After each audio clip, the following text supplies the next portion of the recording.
Ukraine और रूस की फौजें जंग के मैदान में एक दूसरे से बरसरे पैकार हैं, तो दूसरी तरफ तुर्की में दोनों मुल्कों के नुमाइंदे बातचीत की मेज पर आमने सामने हैं।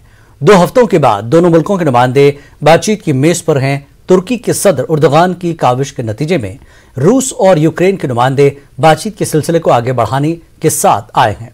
तुर्की के सदर ने इस मौके पर खिताब करते हुए कहा कि रूस और यूक्रेन से उसके देरीना मरासिम हैं, इसलिए इसकी ये जिम्मेदारी है कि वो दोनों के बीच सालिस का किरदार अदा करे।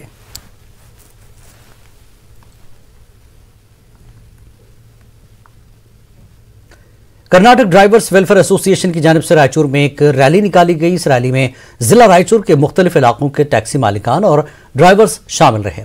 इस मौके पर एसोसिएशन के लीडरों ने कहा कि वो पहले ही कोविड वबा के नतीजों का खमियाजा भुगत रहे हैं और अब पेट्रोल डीजल की कीमतों में इजाफे की वजह से उनकी जिंदगी काफी दुश्वार बन चुकी है।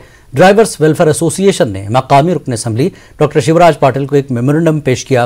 तंजीम के लीडरों ने ड्राइवरों को मकानात देने, हादसाती मौत वाक़ होने पर 5 लाख रुपए मुआवजा देने और बीमा की सहूलत फराहम करने की मांग की।